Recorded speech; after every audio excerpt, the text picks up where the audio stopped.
দেখেছো কেমন দুষ্টুমি করে যাচ্ছে। ও এখন গুড নাইট বলছে। গুড মর্নিং বল। হ্যাঁ, দেখেছো গুড মর্নিং বলে দিয়েছে। এই সকাল থেকে প্রচণ্ড বৃষ্টি হয়ে যাচ্ছে, হয়েই যাচ্ছে। তো বাইরে বেরোনোর আজকে কোনো ব্যাপার নেই, চুপচাপ ঘরে থাকতে হবে। আজকে বাড়িতে বসে বসে কাজ করো, টিভি দেখো, খাও দাও। আজকে বাইরে বেরোনো যাবে না, সেই জন্য আমার ছেলেও ভুলভাল বলছে। তুমি কি করছো?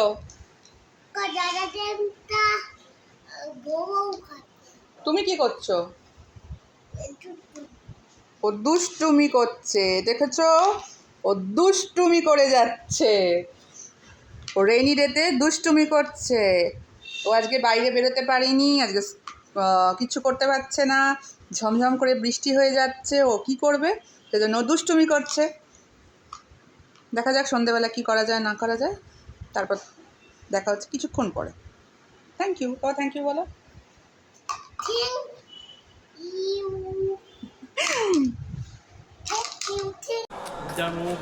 এই দেখো আমরা একটুক্ষণ বেরিয়েছি, এই যে বলছে কোলে উঠবে। এই দেখো বলছে কোলে নাও, কোলে নাও।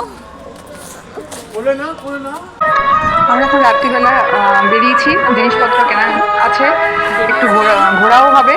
তিনজনে মিলে এখন একটু বেরিয়েছি, আমাদের সাথে একটু শেয়ার করছি, সঙ্গে থাকো। আমরা এখন মিষ্টির দোকানে এসেছি, এখন বাজে রাত্রি 9টা। এখানে 9টার সময় একটু ফাঁকা হয়ে যায়, সোমবার আজকে ছুটির দিন, এখানে সব দোকানপাট বন্ধ থাকে। মিষ্টি কিনবো।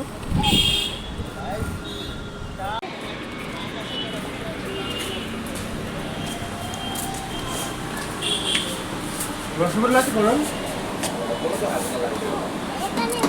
বসো। হ্যাঁ, হালকা নেই, গরম হবে তো, এটাই বলি। এই দোকানে মিষ্টিটা এমনি খুব ভালো। আছে না? আমার ছেলে বসে গেছে, ও মিষ্টি দেখতে পেলে খুব খুশি হয়ে যায়। ও ভাবে মিষ্টিটা নেবে, রসগোল্লা খেতে ভালোবাসে, আর আমরা মিষ্টি খেতে ভালোবাসি।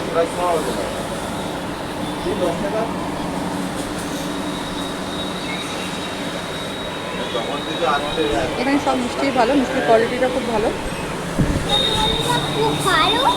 ভালো ভালো।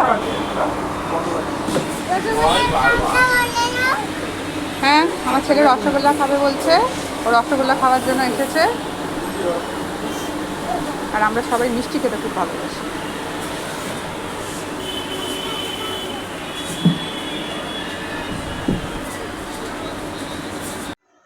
Good night. এখন বাজে রাত্রি 12:30। এখন শোয়ার সময় হয়ে গেছে। আমার অনেকগুলো কাজ পেন্ডিং ছিল, সেগুলো আমাকে মেটাতে হলো। আজকে একটু বেরোনোও হয়েছিল, কারণ দুদিন বৃষ্টি হওয়ার জন্য আমার বেশ কিছু কাজ আমাদের আটকে গেছিলো। সেজন্য যেটা সন্ধ্যেবেলা বেরিয়ে সেই সমস্ত কাজ কর্ম মেটানো হয়েছে। এখন মোটামুটি 12:30 হয়ে গেছে। এবার শুয়ে পড়তে হবে। সবাই খুব ভালো থেকো, সুন্দর থেকো, একটু সাপোর্ট করো, তাতে আরও বেশি করে ভিডিও বানানোর জন্য মোটিভেশন পাওয়া যায়। আমি ভগবানের কাছে প্রার্থনা করি সবাই খুব ভালো থাকো, আনন্দে থাকো। যদি ভালো লাগে একটা লাইক করো, কমেন্ট করো, আর সাবস্ক্রাইব করো। Thank you all. Good night.